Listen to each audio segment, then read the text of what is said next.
या व्हिडिओत आपण मसावी लसावी या पाठातील सराव संच 23 पाहणार आहोत. या सराव संचात एकच मुख्य प्रश्न आहे आणि त्यात 5 उपप्रश्न आहेत. तर हा एकमेव प्रश्न आहे. खालील उदाहरणातील संख्यांचे सर्व विभाजक लिहा व त्यांच्या सामायिक विभाजकांची यादी करा. पहिल्या दोन संख्या दिलेल्या आहेत 12 आणि 16. या दोन्ही संख्यांचे आपल्याला सर्व विभाजक लिहायचे आहेत आणि त्यानंतर त्यांचे सामायिक विभाजक लिहायचे आहेत. विभाजक म्हणजे अशा संख्या ज्यांनी दिलेल्या संख्येला भाग घातल्यानंतर बाकी शून्य उरते, म्हणजेच त्या संख्येने दिलेल्या संख्येला पूर्ण भाग जातो, अशी संख्या म्हणजे विभाजक. तर अशा कोणकोणत्या संख्या आहेत ज्यांनी 12ला भाग घातल्यानंतर बाकी शून्य उरते, ते आपल्याला शोधून लिहायचं आहे. तर आपण 12चे विभाजक कोणकोणते आहेत ते आता पाहू. सुरुवात लहान संख्येपासून करू. लहान संख्या 1. 1ने 12ला पूर्ण भाग जातो. 1चा पाढा 12पर्यंत म्हणल्यावर 12 येतं. म्हणून 1 हा 12चा विभाजक आहे. 1 हा प्रत्येक पूर्णांक संख्येचा विभाजक असतोच. त्यानंतर पुढची संख्या आहे 2. 2ने 12ला पूर्ण भाग जातो का बघायचं. 2च्या पाढ्यात 12 येतं. बेसख्खे 12 म्हणून 2ने 12ला पूर्ण भाग जातो, म्हणजेच 2 हा 12चा विभाजक आहे. त्यानंतर 3च्या पाढ्यात सुद्धा 12 येतं. 3 चोक 12 म्हणजेच 3 हे सुद्धा विभाजक आहे. 4ने सुद्धा 12ला पूर्ण भाग जातो. 4च्या पाढ्यातही 12 येतं. 4 त्रिकोण 12, त्यामुळे 4 हे सुद्धा विभाजक आहे. 5ने 12ला पूर्ण भाग जात नाही. 5 दुनी 10 येतं. 10 12मधून 10 गेल्यानंतर 2 उरतं, म्हणजे बाकी 2 उरते. आपल्याला पूर्ण भाग जाणारी संख्या पाहिजे. 5ने पूर्ण भाग जात नाही, म्हणून 5 हे विभाजक नाही. 6च्या पाढ्यात 12 येतं. 6 दुने 12 म्हणून 6 हे विभाजक आहे. आता 6च्या पाढ्यात 12 2 नंबरला आले, म्हणजेच आता 6पेक्षा मोठ्या कोणत्याही संख्येच्या 2 नंबरला 12 येणार नाही. म्हणजे 7 दुनी 12 येणार नाही, 8 दुनी 12 येणार नाही. आता फक्त 1 नंबरलाच ते येऊ शकतं. आणि 1 नंबरला कोणत्या संख्येच्या येईल, तर ते 12च्याच येईल. म्हणजे 12 एके 12, म्हणजेच शेवटचा विभाजक ही तीच संख्या असेल. म्हणजे 12चा शेवटचा विभाजक 12च असेल. या ठिकाणी 12चे विभाजक संपले, कारण 13च्या पाढ्यात तर 12 येणार नाही. त्यामुळे तीच संख्या आली की तिथं ते शेवटचा विभाजक असतो. जसे आपण 12चे विभाजक काढले, तसेच आपण आता 16चे विभाजक पाहू. लहान संख्येपासून सुरुवात करू. 1ने 16ला पूर्ण भाग जातो.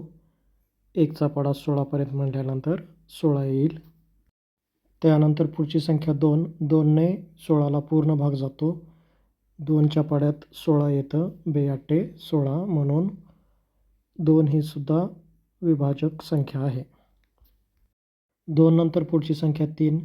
3च्या पाढ्यात 16 येत नाही, म्हणजेच 3ने 16ला पूर्ण भाग जात नाही. त्यामुळे 3 ही 16चा विभाजक नाही. 4च्या पाढ्यात 16 येतं. 4 चौक 16, त्यामुळे 4 हा 16चा विभाजक आहे. त्यानंतर 5च्या पाढ्यात 16 येत नाही. 5 त्रिक 15 येतं. 16 येत नाही, बाकी 1 उरते. त्यामुळे 5 हा 16चा विभाजक नाही. 6च्या आणि 7च्या पाढ्यातही 16 येत नाही, त्यामुळे 6 आणि 7 हे सुद्धा 16चे विभाजक नाहीत. 8च्या पाढ्यात 16 येतं. 8 दुनी 16, त्यामुळे 8 हा 16चा विभाजक आहे. आणि आपण याआधी पाहिल्यानुसार एखादी संख्या जर एखाद्या पाढ्याच्या 2 नंबरला येत असेल तर त्यानंतर ती फक्त 1 नंबरलाच येते. म्हणजे आता 16 फक्त 16 एके 16 इथंच येईल. 9, 10, 11, 12, 13, 14, 15 या पाढ्यात 16 येणार नाही. आता 16 येईल ते फक्त 16च्याच पाढ्यात. त्यामुळे 16 हा 16चा शेवटचा विभाजक आहे. दोन्ही संख्यांचे सर्व विभाजक काढून झालेले आहेत. आता आपण पाहूया या दोन्हीचे सामायिक विभाजक. सामायिक विभाजक म्हणजे असे विभाजक जे दोन्हीकडे आहेत. दोन्ही संख्यांच्या विभाजकामध्ये असलेले समान विभाजक म्हणजेच सामायिक विभाजक. 1 ही संख्या 12चाही विभाजक आहे आणि 16चाही विभाजक आहे. म्हणून 1 हा सामायिक विभाजकमध्ये येईल. त्यानंतर 2ने दोन्ही संख्यांना पूर्ण भाग जातो. त्यामुळे 2 हा सुद्धा सामायिक विभाजक आहे. त्यानंतर 4नेही दोन्ही संख्यांना पूर्ण भाग जातो. त्यामुळे 4 ही सुद्धा सामायिक विभाजक आहे. त्यानंतर इतर कोणताही विभाजक दोन्हीकडे समान नाही. म्हणून इथं आपल्याला फक्त 3च विभाजक मिळतात. पुढील संख्या आहेत 21 आणि 24. यांचे आपल्याला सर्व विभाजक आणि नंतर त्यांचे सामायिक विभाजक यांची यादी करायची आहे. प्रथम आपण 21चे विभाजक पाहू. 21ला 1ने पूर्ण भाग जातो. म्हणून 1 हा 21चा विभाजक आहे. त्यानंतर 2ने 21ला पूर्ण भाग जात नाही कारण 21 ही समसंख्या नाही. 2ने फक्त समसंख्यांना भाग जातो म्हणून 21चा विभाजक 2 नाही. त्यानंतर 3च्या पाढ्यात 7 नंबरला 21 येतं. 3 7 21. त्यामुळे 3 हा 21चा विभाजक आहे. 4चा पाढा म्हणला तर 4च्या पाढ्यात 21 येत नाही. 21पेक्षा मोठी संख्या येते पण 21 येत नाही. त्यामुळे 4 हा विभाजक नाही. 5च्या पाढ्यातही 21 येत नाही. 6च्या पाढ्यातही येत नाही. 7च्या पाढ्यात येतं 7 त्रिक 21. 7 नंतर आपण 8, 9, 10 असं 21पर्यंतचे पाढे म्हणले तरी आपल्याला 21 हे फक्त 21च्याच पाढ्यात येतं आता त्यानंतर. त्यामुळे 21चा शेवटचा विभाजक हा 21च आहे. अशा पद्धतीने 1, 3, 7 आणि 21 असे आपल्याला 21चे 4 विभाजक मिळालेले आहेत. यानंतर आता आपण 24चे विभाजक पाहू. 1ने 24ला पूर्ण भाग जातो. 1च्या पाढ्यात 24 येतं. म्हणून 1 हा 24चा विभाजक आहे. 2ने पूर्ण भाग जातो 24ला कारण 24 ही समसंख्या आहे. समसंख्येला 2ने पूर्ण भाग जातो. म्हणून 2 हा सुद्धा 24चा विभाजक आहे. 3च्या पाढ्यातही 24 येतं. 3 8 24. त्यामुळे 3 हा 24चा विभाजक आहे. 4 सख्खे 24 म्हणून 4 सुद्धा 24चा विभाजक आहे. 5च्या पाढ्यात 24 येत नाही म्हणून 5 हा 24चा विभाजक नाही. 6च्या पाढ्यात 4 नंबरला 24 येतं म्हणून 6 हा 24चा विभाजक आहे. 7च्या पाढ्यामध्ये 24 येत नाही त्यामुळे 24चा 7 हा विभाजक नाही. 8च्या पाढ्यामध्ये 24 येतं. 8 त्रिक 24 म्हणून 8 हा 24चा विभाजक आहे. 9, 10, 11 यांच्या पाढ्यामध्ये 24 येत नाही. त्यामुळे हे 24चे विभाजक नाहीत. 12च्या पाढ्यामध्ये 24 येतं. 12 दुणे 24. त्यामुळे 12 हा 24चा विभाजक आहे. आणि आपण मागे पाहिले की 2 नंबरला जर एखाद्या संख्येच्या दिलेली संख्या येत असेल तर त्यानंतर ती संख्या फक्त शेवटच्या त्याच संख्येच्या पाढ्यात येते. दुसऱ्या कोणत्याही संख्येच्या पाढ्यात येत नाही. त्यामुळे आता 24 हा फक्त 24च्याच पाढ्यात येईल. म्हणून 24चा शेवटचा विभाजक 24च असेल. आता पाहूया 21 आणि 24 यांचे सामायिक विभाजक. 1 हा दोन्हीकडे सारखाच आहे म्हणून 1. त्यानंतर 3 ही संख्या दोन्हीकडे सारखीच आहे. त्यानंतर कोणतीही संख्या दोन्हीकडे सारख्या नाहीत. म्हणून यांचे दोन्हीचे सामायिक विभाजक फक्त 2 आहेत. 1 आणि 3. तिसऱ्या प्रश्नात 25 आणि 30 अशा 2 संख्या दिल्या आहेत. त्यांचे आपल्याला विभाजक लिहायचे आहेत आणि त्यानंतर त्यांचे सामायिक विभाजक लिहायचे आहेत. पाहूयात 25चे विभाजक. 25ला 1ने पूर्ण भाग जातो, म्हणून 1 हा 25चा विभाजक आहे. त्यानंतर 2च्या पाड्यात 25 येणार नाही, कारण 25 ही विषम संख्या आहे. 2ने फक्त सम संख्यांना भाग जातो. त्यानंतर 3ने भाग घातल्यानंतरही 3च्या पाड्यातही आपल्याला 25 येत नाही, त्यामुळे 3 हा सुद्धा 25चा विभाजक नाही. 4च्या पाड्यामध्ये सुद्धा आपल्याला 25 आलेलं दिसत नाही, त्यामुळे 4 ही सुद्धा 25चं विभाजक नाही. 5ने 25ला पूर्ण भाग जातो. 5च्या पाड्यातही 5 येतं, त्यामुळे 5 हा 25चा विभाजक आहे. यानंतर 6 पासून 24 पर्यंतच्या संख्यांचे पाडे म्हटले गेल्यानंतरही आपल्याला त्यात 25 येत नाही, म्हणून ते 25चे विभाजक नाहीत. तर 25 हा शेवटचा आपल्याला विभाजक मिळतो. 25च्या पाड्यात 25 येतं, 25ने 25ला पूर्ण भाग जातो, 25 एके 25, त्यामुळे शेवटचा विभाजक आहे 25. अशा पद्धतीने 1, 5 आणि 25 असे 3 विभाजक आपल्याला 25चे मिळतील. यानंतर आपण पाहणार आहोत 30चे विभाजक कोणकोणते आहेत.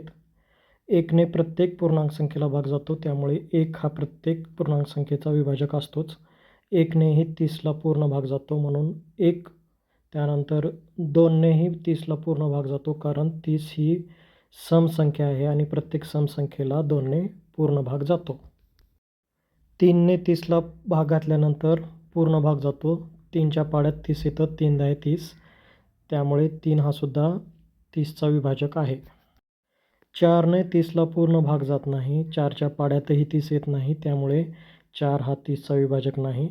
त्यानंतर 5ने 30ला पूर्ण भाग जातो, 5च्या पाड्यातही 30 येतं, 5 सख्खे 30, त्यामुळे 5 हा 30चा विभाजक आहे.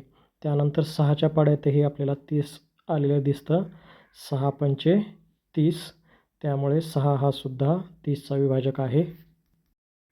त्यानंतर 7, 8 आणि 9च्या पाड्यामध्ये 30 आपल्याला आलेलं दिसत नाही, त्यामुळे 30चे हे 3 विभाजक नाहीत. त्यानंतर 10च्या पाड्यात आपल्याला 30 आलेलं दिसतं, 10चा पाडा 3पर्यंत म्हणल्यानंतर 30 येतं, म्हणून 10 हा 30चा विभाजक आहे. त्यानंतर आपल्याला 11, 12, 13, 14च्या पाड्यामध्ये 30 आलेलं दिसत नाही. आता थेट 15च्या पाड्यामध्ये आपल्याला 30 येतं, 15 दुने 30, आणि आपल्याला माहीत आहे की एखाद्या संख्येच्या दुनेमध्ये ती संख्या आली की ती थेट पुन्हा शेवट त्याच संख्येच्या पाड्यात येते, त्यामुळे शेवटचा आपला विभाजक असेल 30.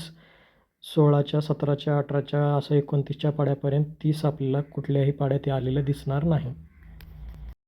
अशा पद्धतीने 1, 2, 3, 5, 6, 10, 15 आणि 30 असे एकूण 8 विभाजक आपल्याला 30चे मिळालेले आहेत.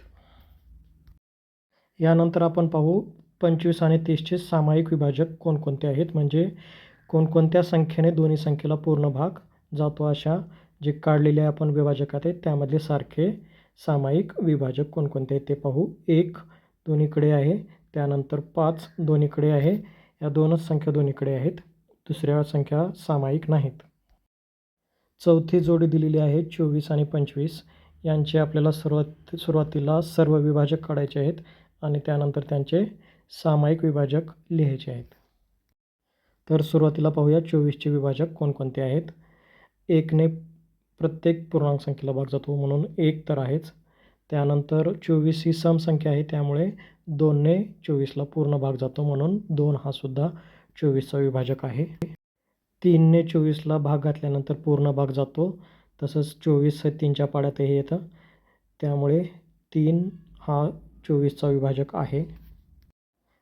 4नेही 24ला पूर्ण भाग जातो, 4च्या पाड्यातही 24 येतं, 4 सख्खे 24, त्यामुळे 4 हा विभाजक आहे 24चा. 5ने 24ला पूर्ण भाग जात नाही, 5च्या पाड्यात 24 येत नाही, त्यामुळे 5 हा 24चा विभाजक नाही. 6च्या पाड्यामध्ये 24 येतं, त्यामुळे 6 हा 24चा विभाजक आहे. त्यानंतर 7च्या पाड्यामध्ये 24 येत नाही, त्यामुळे 7 हा विभाजक नाही 24चा. 8च्या पाड्यात 24 येतं, 8 1 8, 8 2 16, 8 त्रिक 24, त्यामुळे 24चा विभाजक आहे 8.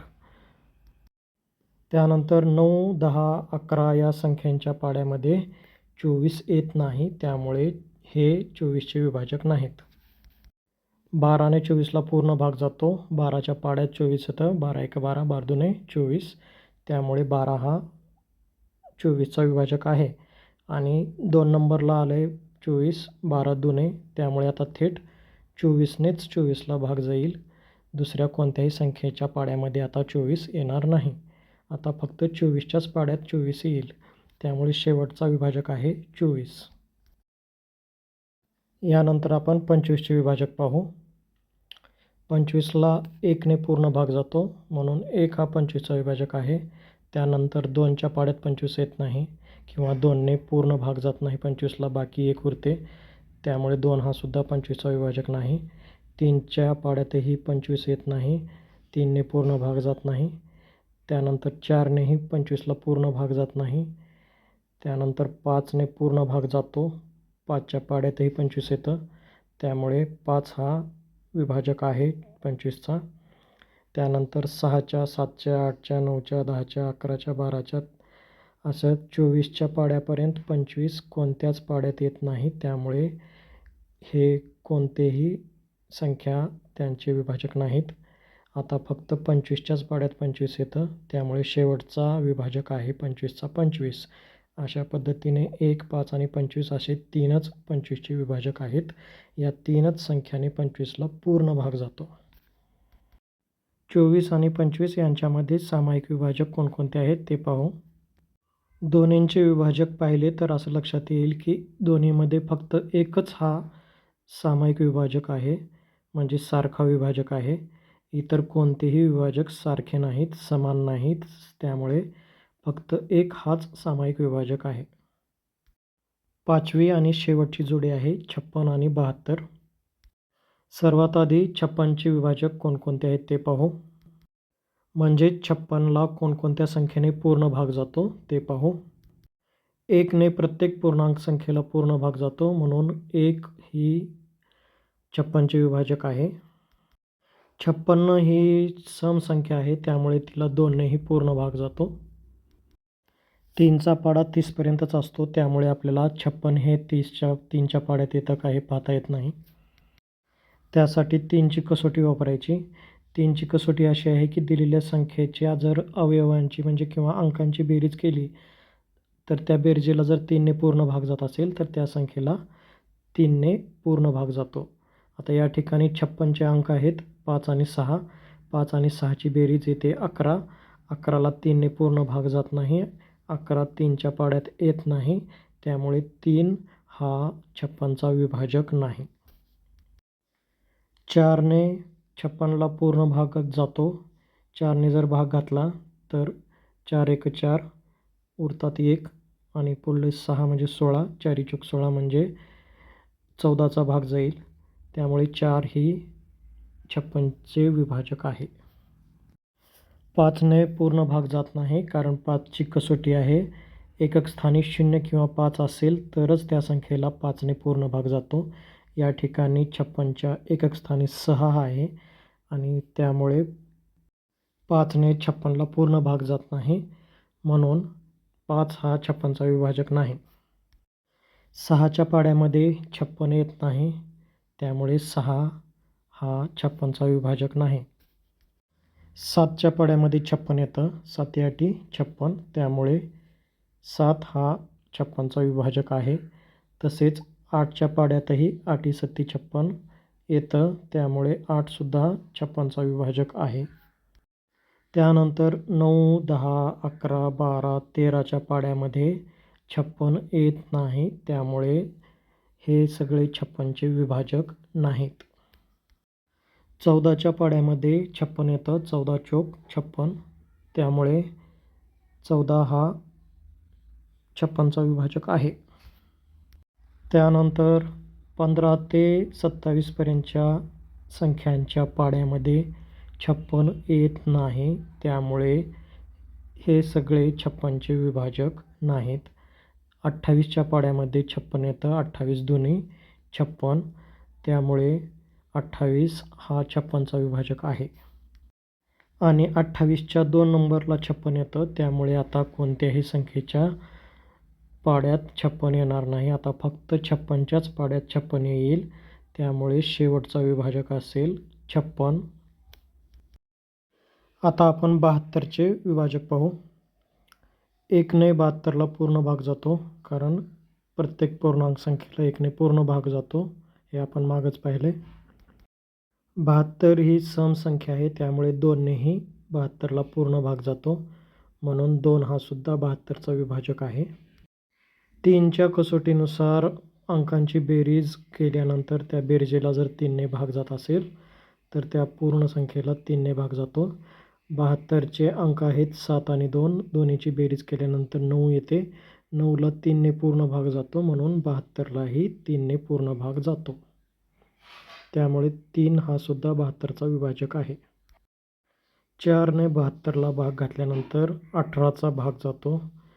त्यामुळे 4 हा सुद्धा 72चा विभाजक आहे.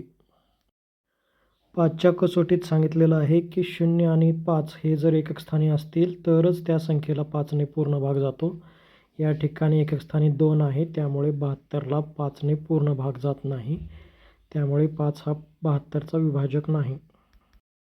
6ने 72ला भाग घातल्यानंतर 12चा भाग जाईल, म्हणजे पूर्ण भाग जाईल. त्यामुळे 6 हा सुद्धा 72चा विभाजक आहे. 7ने 72ला भाग घातल्यानंतर पूर्ण भाग जात नाही, त्यामुळे 7 हा 72चा विभाजक नाही. 8 9 72, 8च्या पाड्यात 72 येतं, त्यामुळे 8 हा 72चा विभाजक आहे. तसेच 9 8 72, त्यामुळे 9 सुद्धा 72चा विभाजक आहे. 10च्या पाड्यात 11च्या पाड्यात 72 येत नाही, त्यामुळे हे 2 72चे विभाजक नाहीत. 12 सख्खे 72, त्यामुळे 12च्या पाड्यात 72 येत असल्यामुळे 12 हा 72चा विभाजक आहे. 13 ते 17च्या पाड्यामध्ये 72 येत नाही, त्यामुळे हे 72चे विभाजक नाहीत. 18 चोक 72, त्यामुळे 18च्या पाड्यात 72 येत असल्याने 72चा विभाजक आहे 18. 19 ते 23च्या पाड्यामध्ये 72 येत नाही, त्यामुळे ते 72चे विभाजक नाहीत. 24च्या पाड्यात 72 येतं, त्यामुळे 24 हा 72चा विभाजक आहे. 25 पासून 35 पर्यंतच्या संख्यांनी 72ला भाग घातल्यानंतर पूर्ण भाग जात नाही, त्यामुळे हे सगळे 72चे विभाजक नाहीत. आता फक्त 36च्याच पाड्यात किंवा 36नेच 72ला भाग जातो. तो भाग जातो 2चा, त्यामुळे 36 हा 72चा विभाजक आहे. आणि 36ने 2चा भाग जातो, त्यामुळे आपल्याला माहीत आहे की ज्यावेळेस 2ने भाग जातो त्यानंतर फक्त त्याच संख्येने त्या संख्येला पूर्ण भाग जाईल. दुसऱ्या कोणत्याही संख्येने आता जाणार नाही. त्यामुळे शेवटचा विभाजक असेल 72च. या ठिकाणी 72चे सर्व विभाजक संपले. आता पाहूया 56 आणि 72 यांचे सामायिक विभाजक. दोन्ही संख्यांचे जे विभाजक आहेत त्यामध्ये सारखे असलेले विभाजक त्यात आहेत 1, 2, 4 आणि 8. हे 4च सामायिक विभाजक किंवा सारखे विभाजक आहेत. इतर सारखे विभाजक नाहीत, वेगवेगळे आहेत. तर या ठिकाणी हा प्रश्न इथे संपलेला आहे.